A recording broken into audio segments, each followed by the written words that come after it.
would you say COVID has impacted the business? COVID has impacted our business here at the Fullerton in many ways. COVID has affected our business in so many ways. COVID had dramatic changes to the business while I was here working with Lonnie and after that. COVID has and does continue to impact, I don't want to say every decision we make, but a lot of the decisions. It's been a monumental impact. I've been in the industry about 25 years. I've never seen a year like this, nor do I ever want to see anything like this ever again. It was devastating, probably more scary, I think, than devastating. Well, both. For being as an innkeeper, early on, I was wondering if I'm jobless and homeless at the same time. When COVID hit and we had to rethink things. I mean, I just wanted to be done, and Willow was like, we've always wanted to do wholesale. Losing my son, we lost my son Preston. That's why Preston's Pizza is named Preston's Pizza. She wanted to honor her brother, and I thought it was beautiful. And I said, okay, I'll support you and do whatever I can to get this launched. It impacted me in both ways, negative and positive. I will first start about the negative. When COVID first came, I had to pack up. I had to go home. I didn't know what to do. I was introduced. Somebody said, they're going to do a program, Our Eats.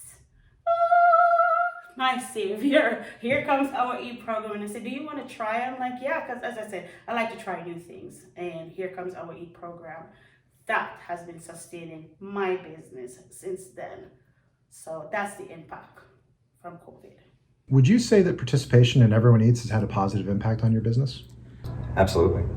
It has had a positive impact on our business. For sure, yes. And I'm very, very grateful for that. Absolutely. It has. Yes. And that opportunity allowed some of the housekeeping staff to help with preparing these meals. And there's been times where it's been close to nearly our only source of revenue. It's helped during the months of slower activity on the restaurant side to help keep us employed and keep the doors open. My business would not be open today if not for the help and support of the program. When that all came about, I was excited to help feed people and especially get paid for it, so that was huge when the state decided they're going to help pay for it. It has, both financially and it's funny, when we're here Wednesday mornings bright and early putting everything together, there's a real sense of, I don't know if community is the right word, but we all feel like we're doing something for a reason, and it's a good vibe, it's a good feel. With being involved in Everyone Eats, it's gotten a foundation for Preston's Pizza to kind of lift off for itself. I'm more accessible now because of Our Eat programs. So now people are able to taste Mama Joe's food, at a reasonable, no cost to them. So, yeah. Absolutely. We actually have more visibility. There's locals that know of us now because of the program. And we even got a few thank you cards here and there. So, we're kind of obscure and it's a restaurant hidden behind the lodge, but now people know of us. What did you think of the Everyone Eats program when you were first asked to participate? Instantly, it was a great opportunity to try to help out. We thought it was a great opportunity to get involved in our community and help those that are in need, as well as a program that we saw to be a benefit to the individuals in the community as well as the businesses. As time went on, it just got harder and harder, and when I was tired, and I'm like, okay, I don't know how we're gonna, continue to do this. When Willow's like, okay, Mom, let's do the wholesale, let's do this. I'll create Preston's Pizza, and you approached me and you were like, we're doing this thing where, we're gonna need food every week, and I'm like, oh my God, this is gonna be perfect. We'll launch Preston's Pizza with this because what a great way to, one, get her recognition, two, be able to help the community. But three, what a brilliant idea, to be able to come together, all of us restaurants, and work together to make sure that our community's been taken care of. I think the Everyone Eats program, same thing. There's a need out there for that. Our job here, and I do talk to the employees about this a lot. Our job is to serve the community. That's why we're here. This store does not exist unless we're serving the community. Everyone Eats requires the use of Vermont ingredients. Have you changed purchasing for your restaurant as a result of this? The purchasing for our restaurant has always been kind of local based, so We've always tried to use the farm to table mentality in our business. As far as Vermont goes, we've always supported Vermont farms, some right here in Springfield. So we purchase more of the Vermont products. When we first opened, we wanted to be more Vermont product based. We've always gotten pesto from Vermont Fresh Pesto for all of our pizzas. We've always gotten King Arthur flour. We've always had Cabot cheese for a lot of our recipes. We've always tried to utilize locally, when we can. We like to utilize locally sourced ingredients. Yes, we've been fortunate to have discovered some more produce in the late summer and some of the other local proteins that we've now been incorporating into our regular menu. Dutton Farm we started to get stuff from Dutton probably 2 to 3 months ago. I needed a local agreement, was looking around for farms, and got introduced to Joe Dutton, and they've been fantastic. The perception was always that Vermont products were expensive because they were being produced locally, and it's not always the case, so we found some fun things to use. Would you say that there's anything that you have purchased for the Everyone Eats program that you would continue using? The meats, the dairy, the produce have all been phenomenal and fresh and wonderful. Some of the fresh produce from the farms, we ran into some different types of tomatoes that we wouldn't originally use. Definitely. As I mentioned, the Stonewood Farms turkey, Vermont Fresh Pasta, which is actually about 60 yards to the east of us, Black River ground pork, Boyden Farms beef, Green Mountain Smokehouse ham, Maplebrook Farms cheese. They'll all be incorporated continually in the future in the restaurant. Maple Meadow on their cheeses, their mozzarella cheese is phenomenal. Yes, absolutely. Again, Vermont Fresh comes to mind. Green Mountain Smokehouse is another company that we use regularly, and they're part of our regular mix now. I like the maple. I am in love. I'm very passionate about maple, and I will never stop using maple. I will try to do so many things. So maple. And the meat from the farmers, because it's so different. It's not like the other meat. It has a different quality to it, so I won't ever stop using the farmers' meat that I got to try during my course. What is your perception of food insecurity in Vermont? I think it's hidden. A lot of Vermonters tend to be prideful, very prideful, and I think there are a lot of people in need that aren't necessarily noticed when you go out to the grocery store or go to get gas. I think it's much higher than people think. we don't see it necessarily. I mean, I see it in Springfield because I was born and raised here, and I grew up with kids that couldn't, buy their own lunch, or they had school would provide meals for them. So I grew up in this town, and I know there's that piece of it, but you never know what's in the pantry at the kid's house. You don't know what their lifestyle is like until you get to see it firsthand. And I'll admit I was a little sheltered. Probably the biggest startling revelation for me was the school kids. I never attributed going to school with having healthy meals.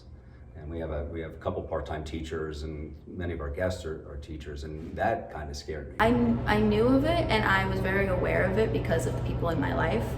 But I didn't realize, I guess, actually the whole state of Vermont and how widespread it is. I haven't had a whole lot in the community prior to COVID, so what I'm seeing is what I would have expected, is that in a pandemic like this, that there is a need. Lived in Lexington, Mass for a while, spent 5 years down in Charlotte, North Carolina, and really thought of some of the food insecurity issues as more of an inner city problem. It's widespread, and I'm surprised. I really didn't have a perception of it before COVID, and then the introduction of this program to me. Didn't give it a lot of thought. I knew it was out there, and just assumed that it was being handled with Meals on Wheels and other programs. I had worked with the Springfield Family Center, I've cooked for you guys in the past, and I am much more aware of it now, and aware of the scope of the problem.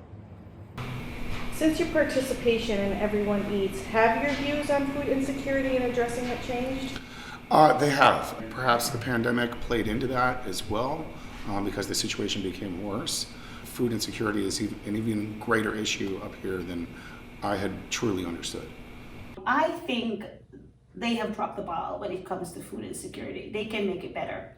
Reason why? Look at this program. Look what happened, the transition in COVID. So if you look at this model, you realize that they could do better with the model they have before COVID.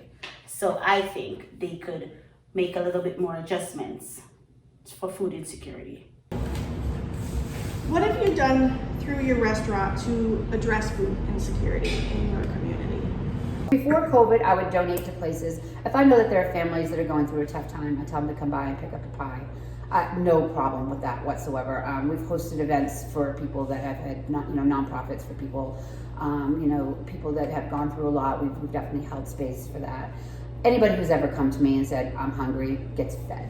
Participating in this program, and I guess as Trish was mentioning, I mean, we try to do a lot for the Springfield Family Center because you guys do a ton of stuff, and if there's something that we can't use, it goes to you guys. I have given back. I've given to food shelters. I have a paid forward system that I put food in and I put out. If anybody ever want a meal, don't ever feel ashamed or afraid to ask, because you never know where your life journey can take you and the disposition you can find yourself in. And all you need is somebody friendly and kind to be there for you. So I make sure there's always meals available from us. Do you feel restaurants have a role in emergency response? I do. I feel that all businesses in a community, especially small businesses in a small community, have a role. I absolutely do. One of the things that I strongly felt was we still have food, we have toilet paper, we have clean water, and we have the facilities and the ability to execute high quality food when at the time even the grocery store didn't have it. Yes. Yes, Yeah. very much so, because without the restaurants, half or more people wouldn't be able to eat. It's just a true thing. Oh, definitely. For sure. They're the backbones. Let's use a fire person. After a huge fire, sometimes with restaurants put together coffee, sandwiches, in case of emergency anywhere, the food people are always the first to be thought about. We have to feed people. So most definitely, they are significant. I do, and it's funny, we got interviewed on Vermont Public Radio on the day of the shutdown, which was St. Paddy's Day, so it was a good space to be. And I made a comment at that point that I felt restaurants were in a unique position to offer help in situations like this, not just COVID, but we helped out with Irene quite a bit. We cooked for the National Guard for almost a month and a half. And we have the ability, we have the space, we have the people. We should be utilized. I definitely think so. Like, if there was some money ready to go for that in case this was ever to happen again, now at least we know what to do. Everyone Eats has been a great program to feed people quick and get the money back in the generation process. There's an opportunity for us to help, and that opportunity seems to have been corralled by this program. I think a lot of us are always willing, and a lot of us have the skills and the equipment in the area to do it. Just don't know not all of us can be Jose Andres that's, world renowned and just makes a few phone calls to a few famous chefs. And next thing you know, you've got thousands of meals going to wherever. We don't have that capability. And so this helped channel, our skills and our equipment and our location. Do you feel restaurant resources are well utilized in these types of circumstances? Not at all. I think they could do more. I think that there's a need. I think there's plenty of food that's going to waste, and I think there's plenty of chefs that know how to turn it into good food. Well, I think they probably could have used better. Yeah. We just got blindsided. Everybody did in every aspect. And of course, the businesses that got crushed the most, which was the service businesses, I feel are the ones that have stepped up a lot more than some of the other businesses that are out there. I think this program is increasing the ability for us to help in the ways that we can. I think we can do more. I think this program has done a phenomenal job utilizing the restaurants because those restaurants, they're hurting because sales are down, right? Without a doubt. Sales have declined dramatically in the restaurants. But they've got experience, they have commercial kitchens, they have people, and it's a way for them to continue to run and operate and utilize the resources that they have while we're in the middle. I think the Everyone Eats program I think it's structured great for the restaurants. It is. How can we use those resources that are very underutilized right now to help solve a problem? It really takes a village to make this happen, and it's hard to do it as one business, but we have the know-how to feed people. So I think we could have a better role, just getting like this program, if we can corral all of us. There's a lot of us smaller restaurants. I mean, maybe we couldn't physically afford it. Had we known there's more of these programs, maybe this can be used as a template for the next disaster. Or guess what? The little restaurants will be able to help. They can't do as much as some of the big ones, but let's get 50,000 little restaurants to help out. Maybe we can help them at the same time. So I think it could be a learning curve. Are you glad that you've participated in the Everyone Eats program? Can you tell? No, absolutely. It's been a great program. It really has. The great stories would be all the stuff that goes on behind the scenes as we're scrambling to get meals pulled together. Absolutely, yeah. And going back to that Wednesday morning feel, when we're all here and drinking our coffee and putting the meals together and the music's playing, and we just feel like we're doing something good. Everybody leaves with a great feeling. For many reasons, or multiple reasons. The ability to help the community, number one. As someone trying to run a business, it has kept people employed, including myself. So not only was it something to do, we were helping the community, but we didn't lay off. Hours got reduced. The housekeeper spends a couple hours in the kitchen. And for the holiday meals, it was a little more labor intensive, so there was quite a few hours there. So it's one of those rare win-wins in my mind. Yes, I am just radiated because I was asked to be a part of the guinea pig and to feel good that yes, it can be worked and it can be done. So definitely a big yes. Any parting thoughts that you would like to share or stories that you'd like to share about your participation in this program? when Everyone Eats came about, everybody in the beginning of it, we were just trying to figure out how can we feed people, So being a part of this, I was like, yes, definitely, because to have that security and safety of knowing that someone's gonna get a pizza or knowing that they're gonna get that salad, that means a lot to me. It's been amazing to really see what can happen when people get together and care about each other and take action to put that into footwork, into hard work, and take care of an entire community. I love driving the meals up on Wednesday up to the Springfield Family Center. I love knowing where the meals are going and how we're helping. That's important to me. When people come up and pick up to go and they're like, we just had pizza last week at Helping Hands and we were so grateful that we were able to have that because there's someone who said, yeah, there was no way I was able to get pizza for dinner that night, but we had pizza for dinner that night. And that fills my heart up because it's like, I know what it's like to not be able to have that little extra. Yeah. Just to make you happy or make your family happy or get that bite to eat. Yeah. It's heartwarming and it's extremely gratifying to know that there is an absolutely linear connection between all involved. It's not like you're creating something for someone you're never going to run into. There's a very much connectiveness to the whole project, and that makes it really beautiful in the end.